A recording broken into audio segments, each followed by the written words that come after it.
안녕하세요. 최인수입니다.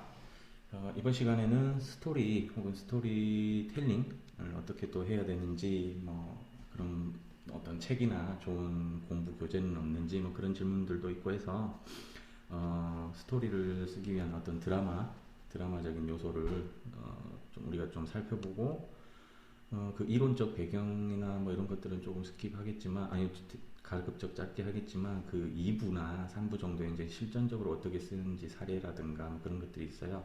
근데 일단 1부에는 드라마를 써야 되는 어떤 작가로서의 자세, 마음가짐, 그런 것들을 아마 좀 살펴보면서 갈 것 같아요.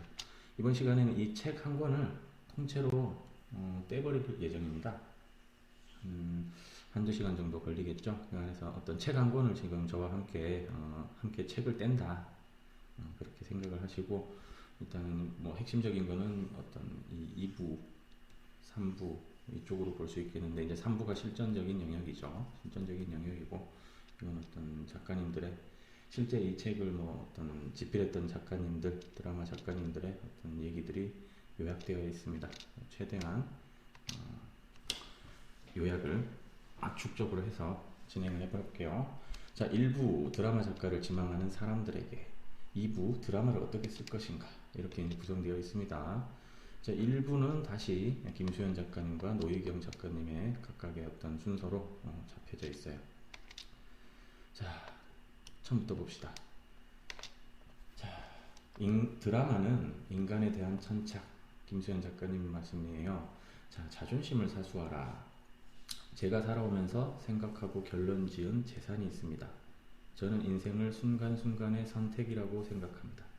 그것이 큰일이건 작은 일이건 간에. 이건 이제 물론 하나의 멘트라고 보셔도 되는데, 이거는 제 생각에는 스토리를 짤 때 캐릭터에게도 마찬가지로 적용되는 이야기라고 생각을 해요. 왜냐? 선택을 계속 내리고 그 선택의 결과, 이걸 계속 연속적으로 보여주는 것이 어떤 이야기의 본질 중에 하나라고 생각을 하기 때문에, 그게 큰 일이건 작은 일이건 간에 이제 선택의 기로를 여러분이 세팅해 주는 게 어떤 이야기 세팅, 스토리 라인이거든요. 자, 자존심을 사수하라 라는 말이 핵심 구절이었고, 그 다음에 열등감이나 피해의식이 없는 자존심, 그러니까 열등감이나 피해의식을 포함하고 있는 자존심은 안 좋거든요. 그래서 작가라면 자존심이 중요하다 하는데, 혹시 열등감과 피해의식을 같이 가지고 있는 자존심을 너무 내세우면, 작가로서의 자존심이라기보다는 좀 인간적인 어떤 결점이 있는 자존심이라고 볼 수도 있겠죠. 어쨌든 작가의 어떤 자세에 대해서 말을 하고 있는 거예요. 그래서 작가라면 자기 작품이 자기 자존심에, 가족에게, 친구에게 부끄럽지 않아야 합니다 라는 게 이제 저는 인상 깊었던 구절이었어요. 자, 작가의 제사는 책 읽기라는 이제 장에서는 고전을 읽으세요. 동화에서부터 시작해 신화로 넘어가면 더욱 좋습니다 라는 말이 있었고, 다만 다이제스트는 보지 마세요. 요즘 시대에는 좀 무슨 말인지 모를 거예요. 그러니까 아주 그냥 어떤 가벼운 그런 내용들이 담긴 어떤 잡지가 하나 있었거든요. 자, 신경을 쓰지 마시고, 자, 책을 읽으면서 그 속에 나오는 어느 장면이나 사건, 이름 등을 굳이 기억하려 하지 마세요. 집착하지 말고 잊으세요. 그렇다고 없어지지 않습니다. 연기처럼 내 창고에, 여러분의 스토리 창고에 스며들어 있습니다. 개괄적인 분위기와 냄새만 맡되 그것 속에 들어가 같이 살다 나오세요 라고 되어 있어요. 어차피 드라마는 인간 탐구와 인생 성찰, 그리고 인간 연구가 아닙니까? 책을 안 읽으면 작가로서의 재산이 없는 것과 마찬가지입니다. 여기에서 책은 여러분은 지금 기준으로는 영상, 만화, 웹툰 이런 것들을 생각을 하셔도 돼요. 소설, 웹소설이라든가.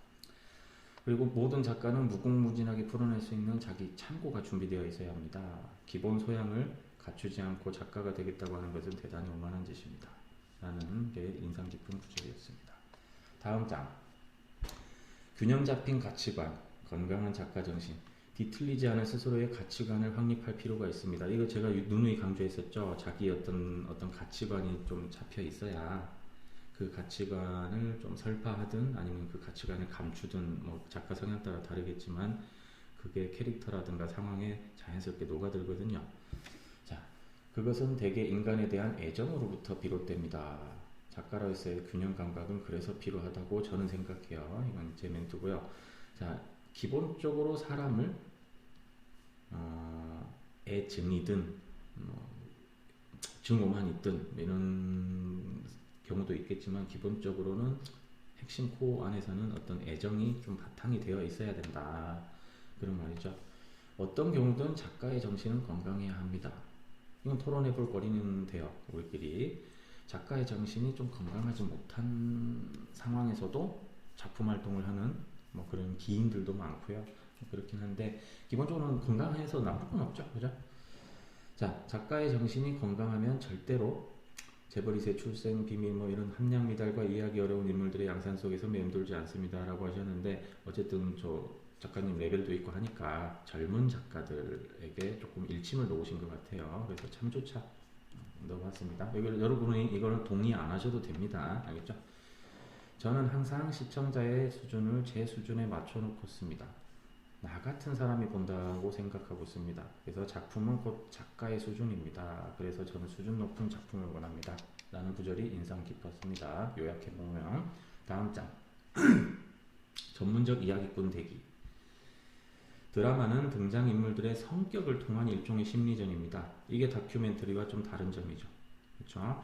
물론 토론해 볼 거리는 있어요. 여러분 다큐멘터리 중에 원앙소리라고 아주 유명했던 다큐가 있는데 기억하시려나 모르겠는데 거기서의 다큐멘터리 요소를 잘 곱씹어 보면 분명히 연출이 들어가 있거든요. 이제 그거에 대해서 뭐 대면할 수 있는 상황이면 좀 토론을 해보고 싶지만 시간 관계상 넘어갈게요.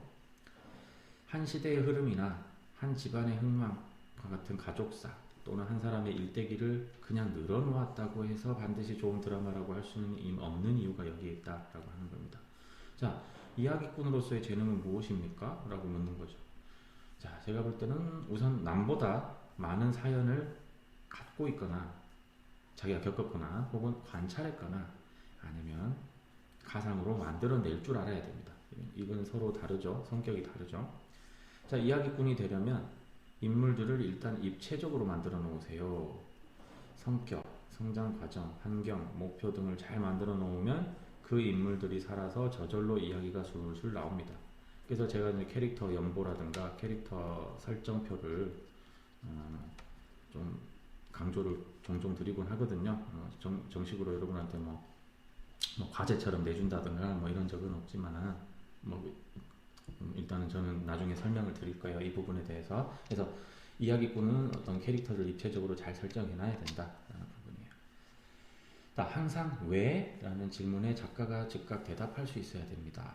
또 왜? 어떻게? 아니 어떻게? 이 왜가 없는 그런 왜가 없는 드라마는 드라마가 아닙니다 라고 하는 거죠. 그래서 심지어 살인범한테도 왜? 라는 거를 일단은 가짜로라도 설정을 해두는 거는 필요한 거죠. 물론 어떤 최근 경향의 트렌드에서는 이유 본보고 듣지도 않겠다라는 경우가 많아요. 그거는 지금의 정서나 기류에 따라서 달라진 문화인 것 같아요. 그러니까 그런 말 있었죠. 범죄자에게 서사를 부여하지 말라. 그렇죠. 범죄자가 왜 그랬는지 뭐 이유 따위 궁금하지 않다. 뭐 이런 게 요즘은 조금 요즘의 정서인 것 같아요. 그것도 참조하시고 다만 작가라면 가짜로라도 드러나진 않더라도 작품에서 자기 내면적으로는 준비할 때 그 인물의 사연을 여러분은 설정해놓고 시작하는 게 좋다라는 말입니다. 그렇게 이해하시면 돼요. 자, 나오는 인물 모두에 대한 이해와 연민, 애정이 없다면 작업을 포기하세요 라고 좀 강경하게 말씀을 하시네요. 여러분들이 어떤 동의를 해도 되고 비동의를 해도 되지만 이 말의 뜻을 한번 생각을 해봤으면 좋겠습니다. 체온 없고 향기가 사라진 그런 드라마밖에 나올 수 없기 때문입니다 라고 하시네요. 자, 다음 장 글쓰기가 아닌 말쓰기. 여러분은 글이 참 대단히 중요한 멘트인 것 같지 않습니까 여러분? 그죠?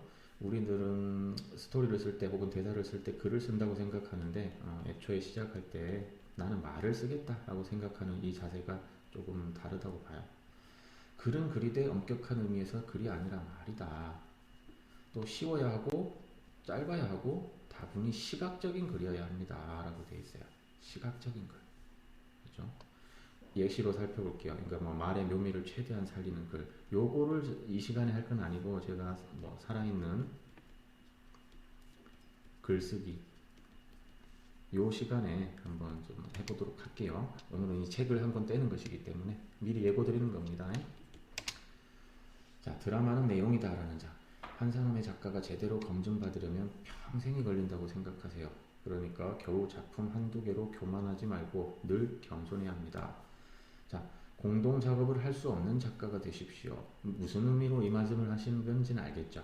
그렇죠? 그만큼 여러분이 또 뭐 독보적인 뭐 그런 작가로서의 자존심이라든가 그런 거를 지켜보려고 하는 그런 어른의 말씀이라 생각하시고, 다만 요즘은 공동 작업을 잘 해낼 수 있는 작가가 조금 중요한 시대도 되었죠. 자, 다양한 캐릭터 창출이 성공의 열쇠다. 저는 비교적 단순하게 작품을 시작합니다. 시작은 간단하게 아주 심플한 데서 출발합니다. 단순하다는 것은 명료한 것이니까 그렇게 되어 있습니다. 자, 드라마와 본질의 문제 장입니다. 풍조나 시류를 신경 쓰지 마세요. 쓰지 매우당 말고. 자, 좋은 대본이면 됩니다. 가끔 우리가 드라마에서 보게 되는 이른바 엽기라는 것이 왜 나올까요? 자극 때문에 나온 것이겠죠.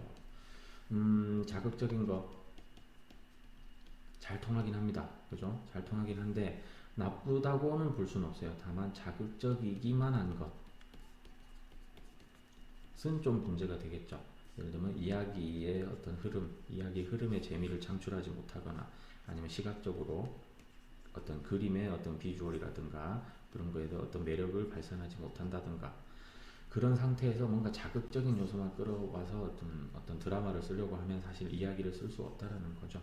그죠? 물론 자극적이긴 하니까 당장 매콤매콤 맛은 있겠지만 길게 먹을 만한 음식으로서는 좀 매력이 부족하다라는 거예요. 이거는 이제 토론해 볼 수도 있는데 역시나 온라인 특강이니까 이거는 스킵할게요.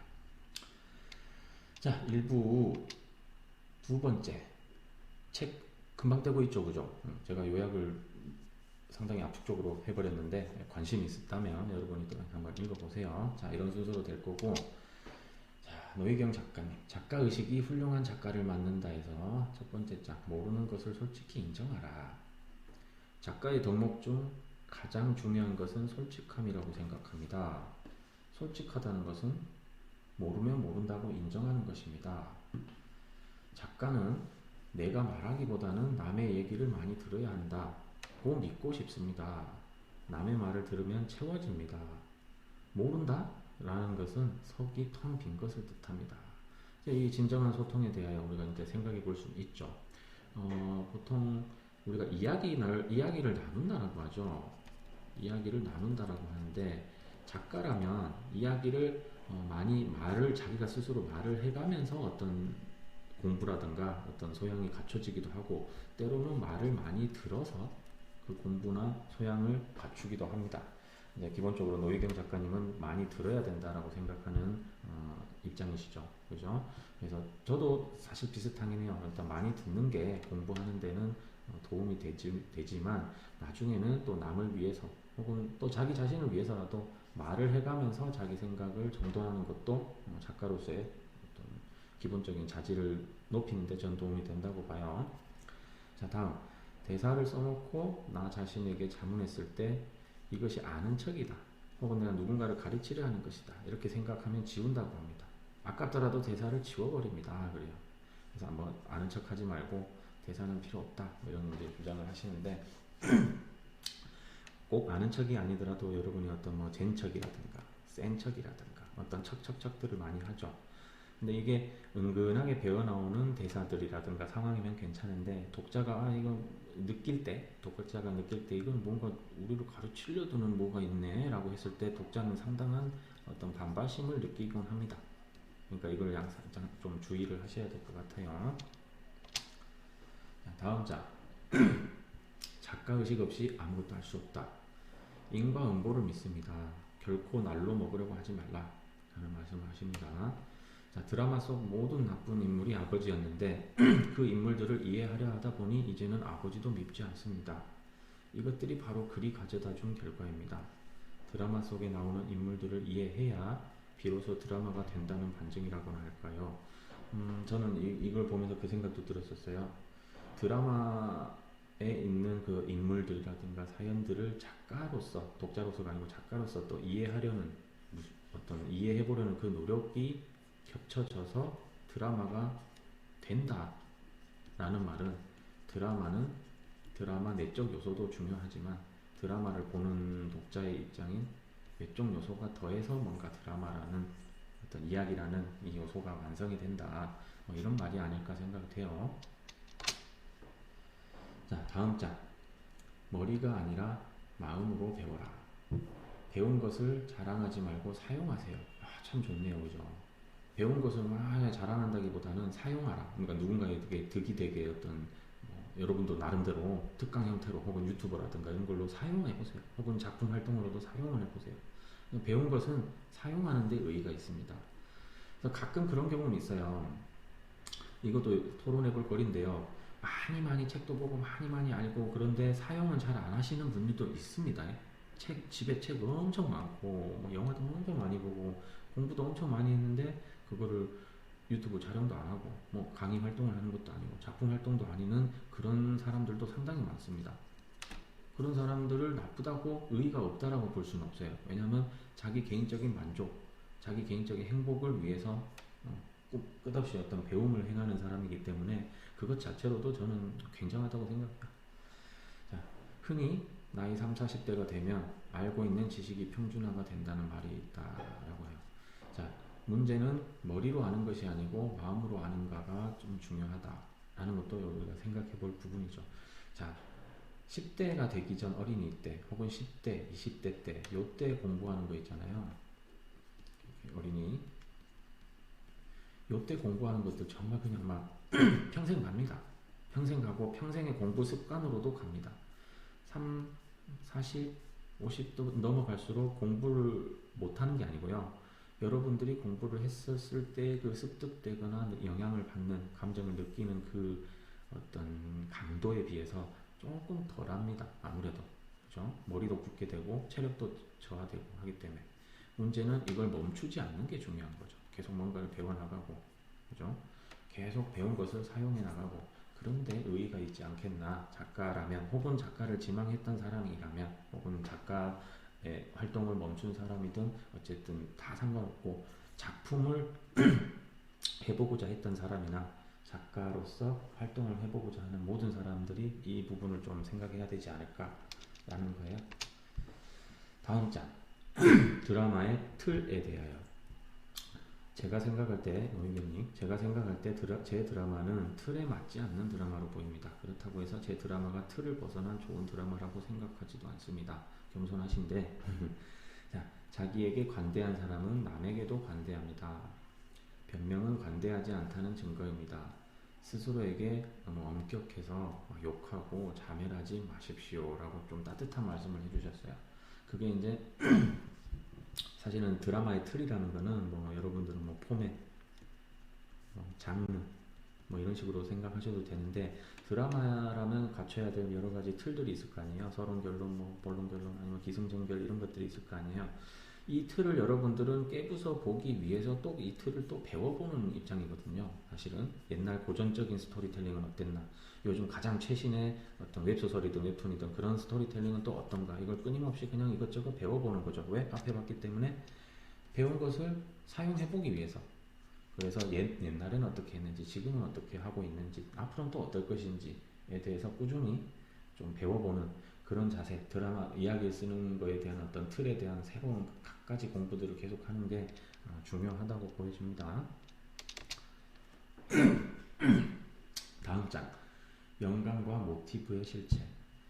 자, 진리를 깨달은 것입니다. 인간은 정말 자기 자신에 대해서 모르고 있다라는 사실입니다. 아버지의 행동을 드라마에 똑같이 썼는데 정작 그걸 본 아버지는 뭐 저런 나쁜 놈이 어디 있냐 라고 했습니다. 그죠? 자기 얘기를 썼는데 자기가 본인이 못 알아보신 거죠. 자, 인간에 대한 이해심은 드라마 작가의 기본이다. 이해를 꼭 못하셔도 돼요. 이해가 안 돼, 끝까지 이해를 안 돼, 이해할 수 없어 이렇게 해도 상관은 없어요. 하지만 알았어, 그럼 이해하고 이해심을 가져보자. 다만 인정할 수는 없어. 이런 포지션으로 가는 게 저는 개인적으로는 좀 좋다고 봐요. 그러니까 기본적으로는 무조건 한번 이해해보는 거죠. 알겠죠? 자, 세상이 냉소주의로 흐를수록 거꾸로 작가는 따뜻해지는 것이 맞습니다. 자기의 시니컬한 삶을 작품에 녹여내는 것은 대단히 위험합니다. 요거 토론해볼 거리죠, 여러분. 제가 이제 종종 작품 소개를 할 때 뭐 어떤 자전적 이야기를 다루거나 어, 그 어떤 약간 비극적인 것, 어두운 요소들, 다크한 것 그런 것들을 다루는 자전적 스토리텔링도 요즘 많이 뜨고 있고, 뜬다기보다는 많이 부각을 받고 있고 그런 블루오션도 있다라고 좀 설명을 드린 적도 있었고 한데, 자기의 시니컬한 삶을 작품에 녹여내도 됩니다. 저는 된다고 봐요. 뭐 노희경 작가님, 대가님, 너무 대가님인데, 대가님이랑 저랑 뭐 생각이 달라서 뭐 반대다 이런 말은 아니고, 저는 이 말도 맞고 제 생각도 맞아가는 것 같아요. 그래서 결국은 이야기하고 싶다면 그게 그 작가에게 하나의 씻김굿이 되어줄 수 있다면, 저는 그런 얘기도 여러분도 괜찮다고 봅니다. 알겠죠? 마음으로 들으면 다 새롭습니다. 이것이 또한 경험을 넓히고 살아가는 하나의 방법입니다. 직접이든 간접이든 경험은 작가의 기본에 필수적이기 때문입니다. 경험은 경험으로 끝나지 않고 반드시 관찰을 수반하게 마련입니다. 저랑 같이 뭐 취재도 한번 다녀보고 뭐 이런 경험을 하는데, 종종 뭐 후배라든가 혹은 학생들이라든가, 자, 경험했다고 해서 그 사람의 배움으로써 배움으로써 혹은 깨달음으로써 바로 연결되는 건 아니에요. 그게 반드시 관찰을 수반해야 됩니다. 관찰. 그냥 어딘가를 다녀왔다고 해서 거기를 안다고 볼 수도 없는 거고요. 거기에 대한 느낌을 다 올곧이 느꼈다고 볼 수는 없고, 최대한 습득하고 관찰하려고 노력을 해야, 그런 자세로, 관찰하겠다는 자세로 사물과 사람들을 봐야지 무언가가 보여지는 경우가 많아요. 그래서 단순히 어떤 뭐 경험을 했다고 해서 어떤 그 경험이 바로 자산이 되는 건 아니다. 이거를 나의 자산으로 삼는 과정을 2차 가공을 하셔야 된다라는 겁니다. 자, 캐릭터는 만들어집니다. 여러분들이 배우 섭외할 건 아니잖아요. 다만 배우 섭외하는 것처럼 만들어낼 수는 있죠. 자, 그러기 위해서는 무엇보다 관찰하는 게 중요하다고 생각합니다. 여러분이 연기를 직접 하진 않겠지만 캐릭터에게 연기를 시켜야 되잖아요. 그러면 여러분이 연기 지도를 혹은 어떤 촬영 지침, 그러니까 내 웹툰 캐릭터가 이런 표정을 했으면 좋겠다, 이런 감정을 연기를 했으면 좋겠다 라고 여러분이 타인의 표정과 타인의 상황에서 많이 평소에 관찰을 해 두셔야 되는 거죠. 작품도 많이 보고. 자, 그 중에서도 특히 중요한 것은 자기를 관찰하는 일입니다. 자기 자신을 들여다보십시오. 그 안에서 대부분의 캐릭터들은 다 나올 수 있습니다.